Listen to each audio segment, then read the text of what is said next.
지금 전 세계 외국인들이 스마트폰을 꺼내들고 앞다투어 대한민국을 검색하고 있습니다. 정말 기이한 일이 벌어진 것인데요. 그런데 이 기이한 현상을 만든 건 정부가 수백억 원의 막대한 세금을 들여 제작한 국가 홍보 영상도 아니고 K-팝 아이돌의 대규모 월드 투어 소식이나 블록버스터급 K-드라마 영화의 흥행 소식도 아니었습니다. 글로벌 네티즌들이 스스로 대한민국 이 네 글자를 검색하도록 호기심을 강렬하게 자극한 주인공은 놀랍게도 한국과는 전혀 상관없는 프랑스 인플루언서 살리프 구였습니다. 프랑스 출신 댄서인 그는 마이클 잭슨의 영혼이 그대로 빙의한 듯한 완벽한 춤 실력과 특유의 익살스러운 표정으로 틱톡과 인스타그램에서 무려 350만 명이 넘는 팔로워를 거느린 글로벌 메가 인플루언서입니다. 에펠탑이 보이는 파리의 낭만적인 상젤리제 거리나 화려한 네온 사인이 번쩍이는 뉴욕 타임스퀘어의 한복판 등 세계 곳곳의 거리와 명소에서 마이클 잭슨의 빙의한 듯 그 특유의 기압과 함께 중력을 무시한 듯한 매끄러운 문워크를 선보이면 국적과 인종을 불문하고 수많은 인파가 홀린 듯 몰려들어 열광적인 환호성을 지르는데요. 그가 올린 영상 하나하나는 순식간에 수천만의 조회수를 기록하며 전 세계인의 스마트폰에서 재생되고 있습니다. 그런데 최근 그가 새로운 아이템을 장착하고 영상을 올리기 시작했는데요. 이 아이템이 바로 지금 세계인들이 대한민국을 다발적으로 검색하게 만든 신비한 마법을 만들어냈다고 합니다. 그가 새롭게 장착한 아이템이란 게 대한민국 글자가 선명하게 적힌 검은색 볼캡이었기 때문인데요.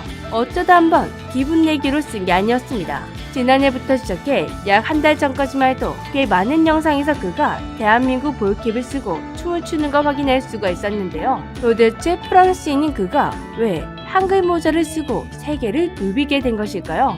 사실 그가 왜 이 모자를 쓰고 다니는지에 대해서는 딱히 알려진 사실이 없었습니다. 영상을 보니 지난해 한국을 방문했었던 것 같은데 그때 우연히 길거리에서 발견한 모자에 적힌 한글 특유의 기하학적이고 세련된 디자인에 순수하게 매료되어 구매한 기념품일 수도 있고 한국을 방문했을 때 팬에게 받은 선물일 수도 있고 아니면 그가 남몰래 K컬처를 깊이 덕질하는 찐팬일지도 모릅니다. 이유는 몰라도 정말 이 모습을 신기했는데요. 그가 한국에만 왔었던 것도 아니고 일본, 미국 등 정말 많은 나라를 다니는 사람인데 유독 대한민국을 다녀간 후에 이런 모자를 쓰고 영상을 찍어 올리고 있다는 것, 솔직히 이 자체만으로도 그냥 신기한 일이었습니다.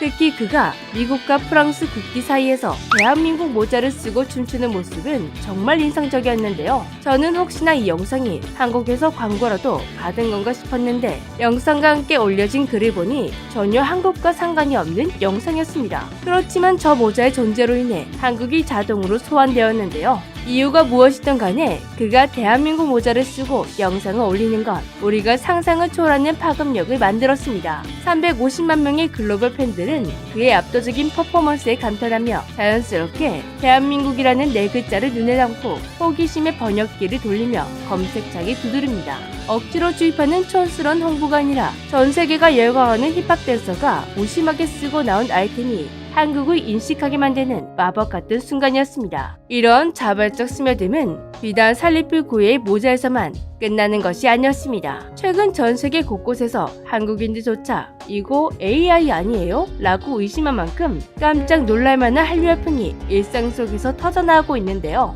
대표적인 것이 바로 2024년 벌어졌었던 미국 대형마트 트레이더 조발 냉동김밥 품절 대란이었습니다. 이 대란은 한국 기업이 광고에 엄청난 돈을 쏟아부어 시작된 것이 아니었습니다. 한국계 미국인 틱토커가 어머니와 함께 냉동김밥을 전자레인지에 데워 먹는 소박한 리뷰 영상을 올렸을 뿐인데 이 영상이 갑자기 폭발적인 조회수를 기록하며 순식간에 미국 전역에 있는 트레이더조 매대를 텅 비게 만들었습니다. 미국인들이 아침 일찍부터 마트 앞에 줄을 서서 한국의 김밥을 박스째 쓸어 담는 진풍경이 벌어졌었는데요. 당시 유행을 바라보던 이민 세대와 한인들은 정말 믿기지 않는 일이 벌어졌다며 놀라워했었습니다. 이 유행이 있기 전까지 그들에게 김밥이란 집에서 가족끼리만 먹어야 하는 고향 음식이었기 때문인데요. 김밥을 학교에 도시락으로 싸갔다가 학교 친구들에게 냄새가 난다고 핀잔을 먹고 김밥 모양조차 이상하다며 놀림을 받았던 그런 아픈 경험이 있기 때문입니다.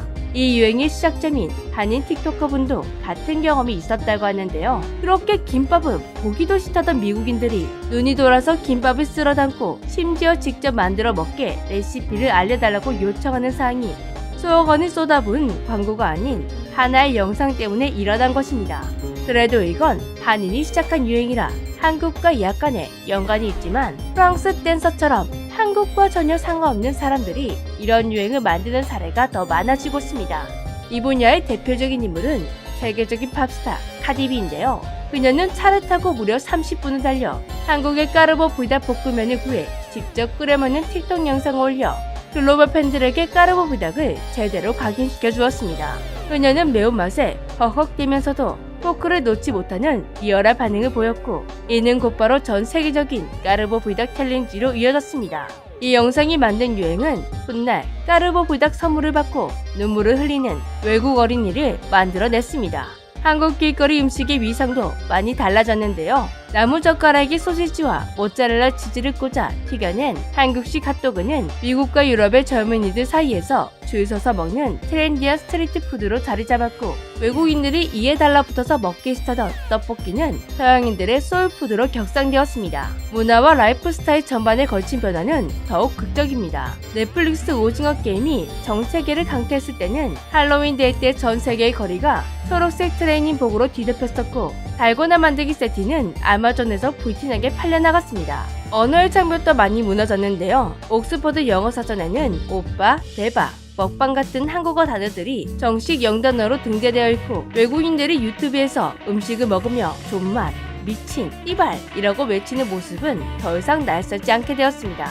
패션과 뷰티 업계에서도 한국의 위상은 독보적이라고 하는데요. 헐리우드의 유명 배우들이나 글로벌 패셔니스타들이 뜻도 모른 채 한글이 적힌 빈티지 티셔츠나 점퍼를 힙한 패션으로 걸치고 파파라치 사진에 찍히는가 하면 한국 디자이너의 브랜드의 옷과 선글라스가 팝스타의 뮤직비디오에 단골로 등장하고 있습니다. 뷰티 업계에서는 K-뷰티가 전 세계 미용인들의 글로벌 스탠다드로 통용되고 있으며 한국산 마스크팩은 해외 유명 인사들의 필수 뷰티템이 되었습니다. 이렇게 최근 대한민국은 물에 떨어뜨린 인것처럼 세계를 서서히 물들이고 있습니다. 과거와 달리 한국이라는 브랜드를 우리가 억지로 강요하고 홍보하지 않아도 세계인들이 먼저 소유하고 즐기고 뽐내고 싶어하는 매력적인 글로벌 문화 자본이 되고 있습니다. 과거 변방의 조용한 나라였다면 지금 대한민국은 세계 대중문화 중심에서 가장 트렌디한 영감을 제공하는 거대한 용광로가 되었는데요. 오늘도 지구 반대편 어느 낭만적인 거리에서 수많은 인파에 둘러싸인 채 대한민국 모자를 푹 눌러 쓰고 경쾌한 문어글을 미끄러지듯 밟고 있을 살리프구에 자신도 모르는 사이에 수백억 원의 가치를 지닌 최고의 대한민국 홍보대사 역할을 톡톡히 해주고 있는 그에게 그리고 한국 문화를 편견 없이 사랑해주는 수많은 글로벌 팬들에게 깊은 감사를 전합니다. 그의 유쾌한 스텝을 타고 앞으로도 한국의 다채로운 매력이 전 세계인들의 일상 속에 더욱 신나고 힙하게 자연스럽게 스며들기를 기대해봅니다. 지금까지 재미주였습니다. 안녕.